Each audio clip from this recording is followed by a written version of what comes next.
Halo Gibangers, bagaimana kabar Anda hari ini? Sehat, pencernaan lancar, isi kulkas masih aman, dan wifi tetangga masih bisa dicuri. Karena untuk menonton video ini Anda membutuhkan sangat banyak kuota.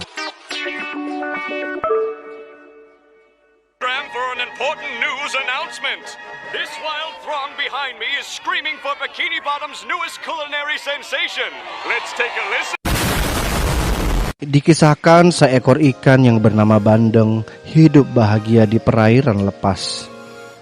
Berenang ke sana kemari tanpa mencari alamat palsu.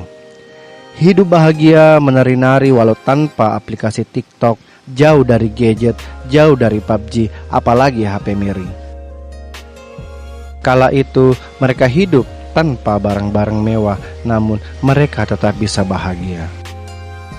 Hingga suatu ketika, dengan diiringi alunan musik sedih, seekor ikan dewasa mulai merenungi tujuan hidupnya, tujuan hidup mereka yang hanya berenang di perairan air tawar yang sangat luas dan sangat dalam, kedinginan, kehujanan. Namun ingat sekali lagi, mereka tetap bahagia dan yang pastinya mereka jago berenang.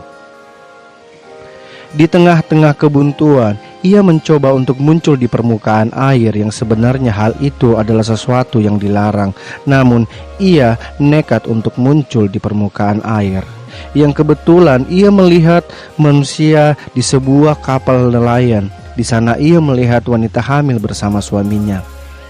Si Bandeng melihat wanita itu sedang hamil dan katanya ia ngidam mau makan ikan bandeng.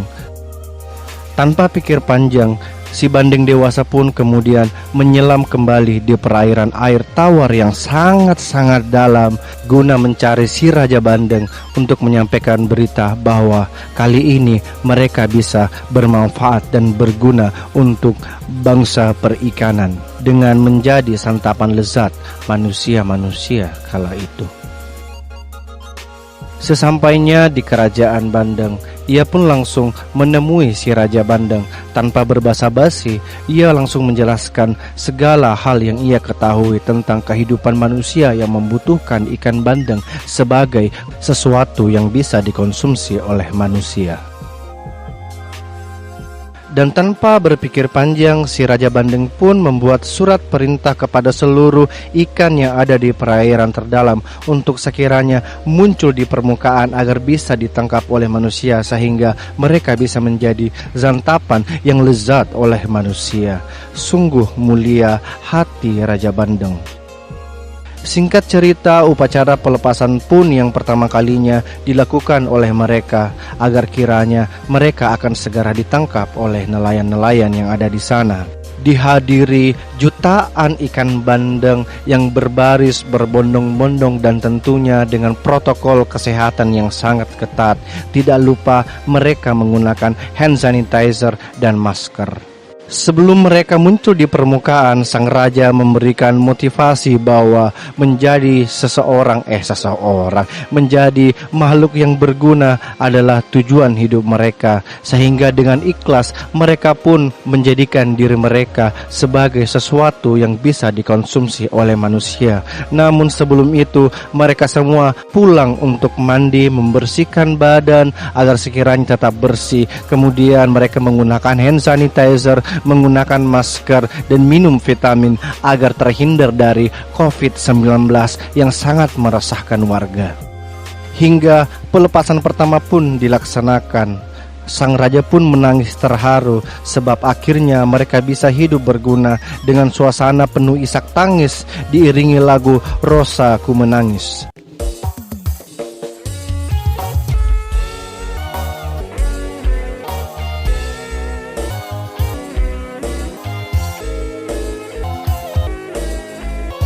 Maaf, salah soundtrack. Mereka pun dengan ikhlas membiarkan diri mereka ditangkap oleh nelayan-nelayan setempat. Dan hal tersebut telah menjadi kegiatan rutin setiap hari demi keberlangsungan hidup manusia.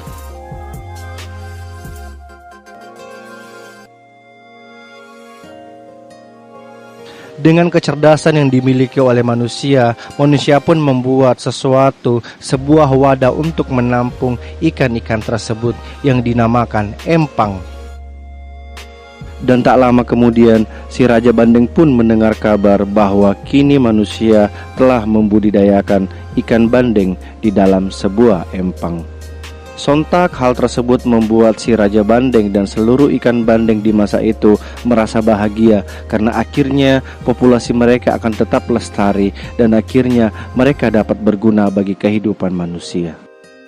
Lalu di akhir kisah diceritakan bahwa si raja mendapatkan ramalan dari salah satu ikan peramal yang handal di zaman itu, bahwa suatu saat akan ada manusia yang akan mengolah mereka menjadi makanan serta hidangan yang sangat lezat yang akan dinamai abon ikan bandeng Ma'aji. Beratus-ratus tahun sang raja telah menunggu momen itu. Dan akhirnya kabar gembira itu pun tiba karena kulit manggis kini ada ekstraknya. Maaf, salah naskah. Maksudnya adalah akhirnya sang raja mendengar bahwa abon ikan bandeng Ma'aji telah ditemukan dan sedang diolah, membuat perasaan sang raja sangat senang. Betapa senangnya ia pada saat itu karena kini kulit manggis ada ekstraknya. Masih salah naskah. Sejak saat itu akhirnya sang Raja Bandeng memilih untuk naik ke permukaan agar bisa menjadi bagian dari abon ikan bandeng Ma'aji. Namun sebelum itu ia memerintahkan kepada salah satu sahabatnya untuk menggantikan posisinya menjadi seorang raja dan menggantikan posisinya sebagai seorang ayah dan istri dari anak dan istrinya, agar istrinya tidak menjanda dan anaknya bukan yatim piatu. Dan si sahabat pun dengan sangat ikhlas menerima perintah dari sang raja, mengingat si raja punya banyak uang dan harta. Dengan didorongkan oleh utang debt collector serta dikejar-kejar cicilan mobil yang belum lunas, si sahabat pun menjadi raja saat ini yang bergelimbangan harta, istri cantik, dan anak-anak yang soleh. Dan tentunya barang-barang yang telah dicicil kini semua sudah lunas. Tak ada lagi utang cicilan dan tak ada lagi debt collector yang datang menagih. Demikianlah kisah tentang si Bandeng.